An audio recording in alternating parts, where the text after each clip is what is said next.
राहुल गांधी जी उन्होंने कहा खादी है, खादी में धागे हैं, धागे में लोग हैं, लोगों के अंदर। उनको जब कहा गया कि आप पॉइंट की बात कीजिए तो उन्होंने कहा कि मैं अपना फ्रेम कर रहा हूं।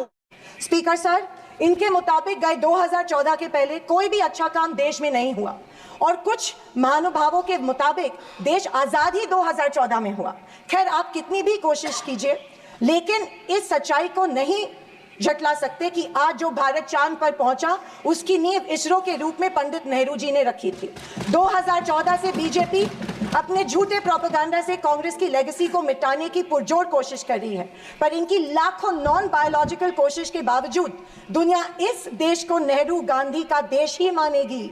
ये दुनिया की किसी भी कोने में जब जाते हैं तो इनको गांधी जी के प्रतिमा के सामने ही नतमस्तक होना पड़ता है। ऐसी सरकार और ऐसे वित्त मंत्री से हम क्या उम्मीद करें जो प्याज के बढ़ते दाम के सवाल पर कहती है कि दाम बढ़ते हो तो बढ़ने दो, मैं प्याज नहीं खाती। स्कूल कॉलेज के फीस बढ़ते हैं तो बढ़ने दो, हम शिक्षा नहीं भक्त बढ़ाते हैं। मैं थोड़ा आपको इतिहास में ले जाना चाहती हूँ। हम सब जानते हैं और पूरा विश्व ये मानता है कि कुछ शतकों पहले भारत सोने की चिड़िया थी। उस समय जीडीपी और इस प्रकार की चीजें नहीं थी, पर भारत इकोनॉमिकली और कल्चरली विश्व की एक महाशक्ति थी।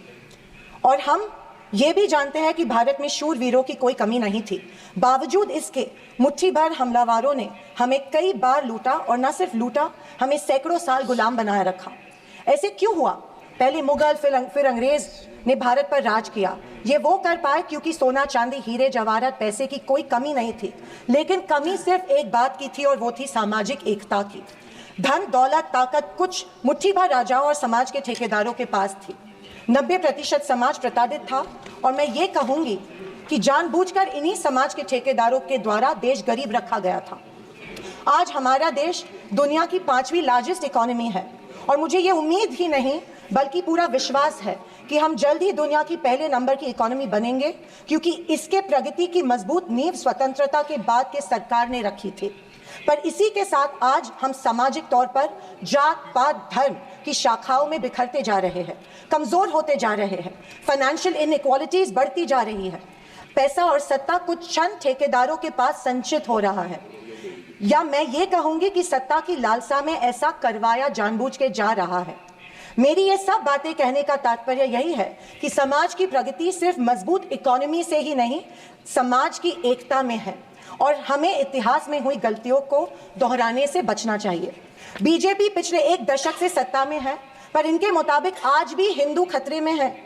क्या ये हकीकत है या फिर बीजेपी हिंदुओं को इस डर में रखकर अपनी राजनीति चमका रही है? आप बताएं, जो संस्कृति हजारों साल गुलामी के जंजीर में जकड़ी पड़ी है, रहने के बावजूद जिंदा है, जिंदा ही नहीं सारे विश्व में अपना डंका बजा रही है, वो खतरे में कैसे आ सकती है?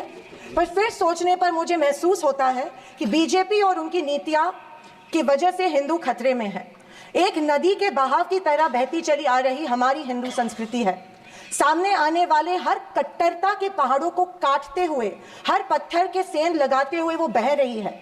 उसके बहाव को ना कोई तलवार काट सकती है, ना ही कोई पहाड़ रोक सकता है। पर आज दुर्भाग्यवश उसी नदी के बहाव रोककर कट्टरता में ढालने की कोशिश की जा रही है और मैं समझती हूं कि यही भारतीय संस्कृति के पतन का कारण बन सकता है। अध्यक्ष महोदय, डॉक्टर बाबा साहेब अम्बेडकर ने बनाए गए संविधान के बदौलत पिछड़े और दलित वर्ग को आरक्षण के जरिए समाज में स्थान और सम्मान मिला, पर आज वह आरक्षण भी इनके नजरों में खटक रहा है। इसीलिए सभी सरकारी और निम्न सरकारी कंपनीज का प्राइवेटाइजेशन करके इनडायरेक्टली आरक्षण खत्म करने का षड्यंत्र बीजेपी कर रही है। और आखिरी कुछ शब्द कह के मैं समाप्त करना चाहूंगी कि सत्ता की लालच में न फैलाओ समाज में ध्रुवीकरण का रोग। सत्ता की लालच में न फैलाओ समाज में ध्रुवीकरण का रोग, आपकी हस्ती मिटा देंगे हम भारत के लोग। जय हिंद, धन्यवाद, जय महाराष्ट्र।